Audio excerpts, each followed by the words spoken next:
Hi everyone. இந்த வீடியோவில் William Empson எழுதின 7 types of ambiguity அப்படிங்கிற புக்குடைய சம்மரி பார்க்க போகிறோம். இவர் 27th செப்டம்பர் 1906லேருந்து 15th ஏப்ரல் 1984 வரைக்கும் வாழ்ந்த ஒரு பிரிட்டிஷ் லிட்ரரி கிரிட்டிக் அப்புறம் போயட். இந்த ஒர்க்கு 20th செஞ்சுரியிலே ஒரு மோஸ்ட் இன்ஃப்ளூயன்ஷியல் கிரிட்டிக்கல் ஒர்க்காக அப்ரிஷியேட் பண்ணப்பட்டது. நியூ கிரிட்டிசிசம் ஸ்கூலுக்கு இந்த புக்கு ஒரு கீ ஃபவுண்டேஷன், அதாவது பேஸ் அப்படின்னு சொல்லலாம். ஃப்ராங்க் கெர்மோட் அப்படிங்கிறவரை வில்லியம் எம்சனை கிரிட்டிக் ஆஃப் ஜீனியஸ் அப்படின்னு அப்ரிஷியேட் பண்ணியிருக்காரு. 7 type of ambiguity அப்படிங்கிற இந்த ஒர்க்கை வில்லியம் எம்சன் 22 ஏஜ் இருக்கும்போது எழுதியிருக்காரு. இது பப்ளிஷ் ஆனும்போது அவருடைய ஏஜ் 24. இந்த ஒர்க்கு ஃபஸ்ட்டு 1930 பப்ளிஷ் ஆகிருக்கு. அப்புறம் 1947 அமெரிக்காவில் நியூ டைரக்ஷன்ஸ் அப்படிங்கிற ஒரு பிரிண்டிங் ஏஜென்சி மூலியமாக பப்ளிஷ் ஆகிருக்கு. இவர் ஃபேமஸ் நியூ கிரிட்டிக்கான ஐஏ ரிச்சர்ட்ஸுடைய ஸ்டூடெண்ட். இப்போ இந்த ஒர்க்குடைய சமேஷன் பார்க்கலாம். ஆம்பிகியூட்டி அப்படின்னா மோர் தேன் ஒன் இன்டிட்டர்மினேட் மீனிங். அப்படின்னா ஒரு வேர்டுக்கு ஒன்றை விட பல அர்த்தங்கள் கொடுத்துச்சு அப்படின்னா அது ஆம்பிகியூட்டி. சிம்பிளாக சொல்லணும் அப்படின்னா confusion and not sure meaning. இந்த புக்கு மூலயமா எம்சன் ரீடர்ஸ் போயம் ரீட் பண்ணும்போது லிங்குவிஸ்டிக் ப்ராப்பர்ட்டிஸாக டெக்ஸ்டில் இருந்து ஐசோலேட் பண்ணிட்டாங்க அப்படின்னா போயத்தோட பியூட்டியை நல்லா என்ஜாய் பண்ணலாம் அப்படின்னு சொல்கிறாரு. ஃபஸ்ட்டு அந்த 7 types என்னென்னு பார்த்துடலாம். Number 1 metaphor. Number 2 using different metaphors அல்லது opposites. Third pun, Freudian slip. Fifth words lead to different thoughts. 6th ஃபில்லிட்டின். 7th binary opposition. இப்போ நான் சொன்ன அந்த ஏழையுமே ஒவ்வொன்றா எப்படி அது ஆம்பிகியூட்டி, அதாவது கன்ஃபியூஷன் ரீடர்ஸ்க்கு கொடுக்குது அப்படிங்கிறத பார்க்கலாம். Number 1 metaphor. இதனுடைய கான்செப்ட் நம்ம எல்லாருக்குமே தெரியும். அதாவது சிம்பிளாக சொல்லணும் அப்படின்னா கம்ப்ரஸ்டு சிமிலி தான் மெட்டஃபரு. 2 டிஃப்ரெண்ட் திங்ஸை ஒரு காமன் குவாலிட்டிக்காக கம்பேர் பண்ணுறது தான் மெட்டஃபர். இந்த ஃபஸ்ட்டு ஆம்பிகியூட்டியை ஜஸ்டிஃபை பண்ண ஷேக்ஸ்பியருடைய சானட் நம்பர் 73 ஒரு லைனை எக்ஸாம்பிளாக எம்சன் கொடுத்துருக்காரு. Bare ruin choirs where late the sweet bird sing. இதுதான் அந்த எக்ஸாம்பிள். இதனுடைய மீனிங் சர்ச்சில் பாடுற அந்த கொயர் ஸ்வீட் பேர்டுடைய சிங்கிங்க்கு ஈக்குவலாக இருக்கிறதா சொல்கிறாரு. சிம்பிளாக சொல்லணும் அப்படின்னா ஒரு விஷயத்த சொல்கிறதுக்கு 2 விதமான ஆக்ஷன்ஸ், அதாவது பேர்ட்ஸ் ட்ரீயில் உட்காந்துருக்கிறதும் பீப்புள் சர்ச்சில் உட்காந்துருக்கிறதும் அப்படிங்கிற 2 விதமான கன்ஃபியூசிங் திங்ஸ் ஆத்தர் கொடுக்குறதா சொல்கிறாரு. எம்சனை பொறுத்தளவில் மெட்டஃபர் அப்படிங்கிறதே கன்ஃபியூஷன் கொடுக்குறதாவும் 2 விஷயத்தை கம்பேர் பண்ணி சொல்கிறோங்கிற பேரில் ரீடர்ஸை கன்ஃபியூஸ் பண்ணுறாங்க அப்படின்னு எம்சன் சொல்கிறாரு. இப்போ செகண்ட் ஆம்பிகியூட்டி பார்க்கலாம். Opposites make a new idea. இதனுடைய சிம்பிள் கான்செப்ட் என்ன அப்படின்னா 2 மெட்டஃபர் யூஸ் பண்ணி ஒரு கான்செப்டை சொல்ல நினைக்கிறது. அப்படி இல்லை அப்படின்னா ஒரு விஷயத்தை சிம்பிளாக எக்ஸ்பிளைன் பண்ணுறதுக்கு 2-3 மீனிங்கை யூஸ் பண்ணுறத ஆம்பிகியூட்டி அப்படின்னு சொல்கிறாரு. இதுக்கு எம்சன் 4th செஞ்சுரி சைனீஸ் ரைட்டரான மிஸ்டர் வேலேஸ் அவருடைய டிரான்ஸ்லேஷனை எக்ஸாம்பிளாக கொடுத்துருக்காரு.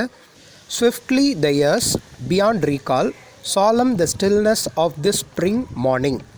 இதுதான் அந்த எக்ஸாம்பிள். இதில் லைஃப்பில் டைம் மெயின்டைன் பண்ணி ஆகணும், டைம்ங்கிறது ரொம்ப இம்பார்ட்டண்ட் அப்படிங்கிற கான்செப்டை சொல்கிறதுக்கு ஸ்விஃப்ட்லி அதனுடைய ஆப்போசிட் வேர்டான ஸ்டில்னஸ் அப்படின்னு 2 வெவ்வேறு வார்த்தைகளை யூஸ் பண்ணியிருக்கிறதா எம்சன் சுட்டி காட்டுறாரு.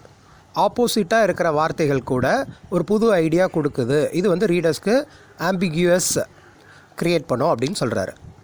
தேர்ட் ஆம்பிகியூட்டி பன். இது எல்லாருக்குமே தெரிஞ்ச விஷயந்தான். பன் அப்படின்னா ஒரு வேர்டுக்கு பல மீனிங் இருக்கிறது. இதுக்கு எக்ஸாம்பிளாக எ girl is lying in the cross அப்படிங்கிற ஒரு ஸ்டேட்மெண்ட்டை கொடுத்து ஒரு தேர்ட் பர்சன் ஒருத்தர் என்ன பண்ணுற அப்படின்னு கேட்கும்போது அந்த கேர்ளுடைய ரிப்ளை ஐ எம் லையிங் அப்படின்னு சொன்னால் அது 2 விதமான அர்த்தத்தை சொல்கிற மாதிரி இருக்கும். நம்பர் 1 அவங்க சொன்னதுடைய லிட்ரல் மீனிங் அந்த கிராஸில் அவங்க படுத்துருக்கிறது. நம்பர் 2 ஐ எம் லையிங் அப்படின்னு சொல்கிறது அவங்க போய் சொல்கிறதையும் குறிக்கும். ஸோ இதுவுமே ஆம்பிகியூட்டி தான் அப்படின்னு சொல்கிறாரு. ரீடர்ஸ் ஒரு கான்டெக்ஸ்ட் படி படிச்சுட்டு இருக்கும்போது இந்த மாதிரி பன் அரைஸ் ஆச்சு அப்படின்னா அதுவும் அவங்களுக்கு கன்ஃபியூஷன் கொடுக்குன்னு சொல்கிறாரு. நம்பர் 4 ஃப்ராய்டியன் ஸ்லிப் அப்படின்னு சொல்லியிருக்கேன். அப்படின்னா ஆத்தர் ஒர்க் ஆஃப் ஆர்ட் எழுதும்போது ஒத்து வராத ஒரு 2-3 மீனிங்ஸை கம்பைன் பண்ணி ஒரு விஷயத்த சொல்ல நினைப்பார். ஃபைனலாக அது கரெக்டாகவே ஒர்க் அவுட் ஆகாமல் இருக்கும். அதையும் தெரிஞ்சுக்கிட்டு இதை நான் தான் பண்ணனா அப்படிங்கிற மாதிரி ஒரு ஸ்டேட்டுக்கு வருவார். இதை எதை குறிக்குது அப்படின்னா ஆத்தருடைய மைண்ட் கிளியராக இல்லை, அதாவது ஸ்டெடியாக இல்லை அப்படிங்கிறத குறிக்குதுன்னு சொல்கிறாரு. சிம்பிளாக சொல்லணும் அப்படின்னா ஒரு ஒர்க் எழுதும் பொழுது ஆத்தர் அவர் அறியாமலே சில வேர்ட்ஸை சர்ப்ரைசிங்காக யூஸ் பண்ணியிருப்பார். அந்த வேர்ட்ஸ் அந்த கான்டெக்ஸ்ட்டுக்கு தேவையே கிடையாது. இந்த மாதிரி ஒர்க்கில் க்ரியேட் பண்ணுறது ஆத்தருடைய காம்ப்ளிகேட்டட் ஸ்டேட் ஆஃப் மைண்டை ரெஃபர் பண்ணுறதாகவும், இதை படிக்கும்போது ரீடர்ஸ்க்கு ஆம்பிகுவஸ் க்ரியேட் ஆகுதுன்னு சொல்கிறாரு. இதைத்தான் எக்ஸாம்பிளாக ஃப்ராய்டியன் ஸ்லிப் அப்படின்னு சொன்னேன். உதாரணத்துக்கு நம்மளே சண்டை போடுறோம் அப்படின்னா நிறைய விஷயம் பேசுவோம். பட் முடிஞ்சதுக்கப்புறம் இதெல்லாம் நான் தான் சொன்னேனா அப்படின்னு ஒரு கன்ஃபியூஷன் வரும். இப்போ நம்ம 5th ஆம்பிகுட்டி பார்க்கலாம். இதில் words lead to a thought, அதுதான் இதனுடைய கான்செப்ட். அப்படின்னா எம்சன் சிமிலியை ஹாஃப்வே பிட்வீன் டூ திங்ஸ் அப்படின்னு சொல்கிறாரு. சிம்பிளாக சொல்லணும் அப்படின்னா ஆத்தர் ஒரு விஷயம் சொல்லும் பொழுது அதை சொல்லாமல் வேறு ஒரு விஷயத்துக்கு ஷிஃப்ட் ஆகிறத ஹைலைட் பண்ணி சொல்கிறாரு. அதுவுமே ரீடர்ஸ்க்கு ஆம்பிகுட்டி க்ரியேட் பண்ணும் அப்படின்னு சொல்கிறாரு. எம்சனுடைய கான்செப்ட் படி ஆத்தர் புது ஐடியாவை ரைட்டிங்கில் ட்ரை பண்ணுறேங்கிற பேரில் ட்ரை பண்ணாங்க அப்படின்னா ரீடர்ஸ்க்கு அது தெரிய வராது. அவங்க படிக்கும்போது ஏன் ஆத்தர் ஒரு விஷயத்த சொல்ல ஆரம்பித்து அதை கம்ப்ளீட் பண்ணாமல் வேறு ஒரு இடத்துக்கு போயிட்டாரு அப்படின்னு தோண தான் செய்யுமே தவிர இது ஆத்தருடைய நியூ ரைட்டிங் டெக்னிக் அப்படின்னு தெரியாது. இன்னும் சிம்பிளாக சொல்லணும் அப்படின்னா கிளாஸில் ப்ரொஃபஸர்ஸ் பாடம் எடுக்கும்போது அவங்க நடத்துகிற டாப்பிக்கை விட்டுட்டு டீவியேட் பண்ணி போயிருப்பாங்க. சில பொழுது அப்படியே கிளாஸும் முடிஞ்சு போயிருக்கும். அவங்க பிளான் பண்ணி ஸ்டூடெண்ட்ஸ்க்கு நடத்த வந்தது ஒன்றா இருக்கும். பட் அவங்க டீவியேட் பண்ணி போனதுனால அவங்களுடைய கான்செப்டுக்குள்ளே கரெக்டாக போகாமல் வேறு எங்கேயோ போய் லேண்ட் ஆகிருப்பாங்க. அதுபோல தான் அது எப்படி ஸ்டூடெண்ட்ஸ்க்கு ஒரு கொஹிரன்சி கொடுக்காதோ, இந்த மாதிரி ரைட்டர்ஸ் புது டெக்னிக் ட்ரை பண்ணுறங்கிற பேரில் ட்ரை பண்ணாங்கன்னா ரீடர்ஸால் கரெக்டாக கிராஸ் பண்ண முடியாது. அதுவுமே ஒரு ஆம்பிகுட்டி க்ரியேட் பண்ணும் அப்படின்னு சொல்கிறாரு. இதுக்கு எக்ஸாம்பிளாக எம்சன் சிமிலியை கூட சொல்கிறாரு. 6th ambiguity ஃபில்லிட்டன். ரைட்டர் இந்த பார்ட்டை ரீடர்ஸ் கிட்ட கொடுத்துருவார்.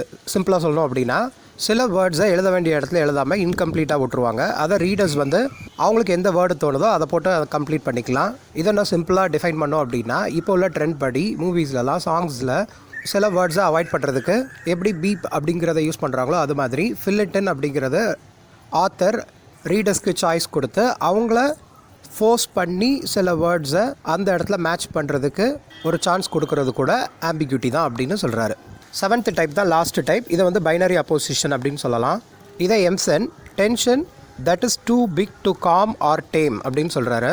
ஒரு ஒர்க்கு எழுதும் பொழுதோ அல்லது ரீடர்ஸாக அந்த ஒர்க்கை படிக்கும்போதோ ஆட்டோமேட்டிக்காக அவங்களோட மைண்ட் அந்த வேர்டோடைய ஆப்போசிட் வேர்டை தான் நோக்கி போகணும். சிம்பிளாக சொல்லணும் அப்படின்னா ஒரு விஷயத்தோட பாசிட்டிவ் சொல்ல நினைக்கிறோன்னா அதனோட நெகட்டிவ் ஆனால் ஆப்போசிட் மீனிங்கையும் தேட நினைக்கும் அப்படின்னு சொல்கிறாரு. குட் அப்படின்னா பேட், ஜாய் அப்படின்னா சாரோ, டே அப்படின்னா நைட். இந்த மாதிரி ஆப்போசிட் வேர்டு க்ரியேட் பண்ணுறது கூட ரீடர்ஸ்க்கு ஒரு ஆம்பிகுட்டி கொடுக்குது அப்படின்னு எம்சன் சொல்கிறாரு.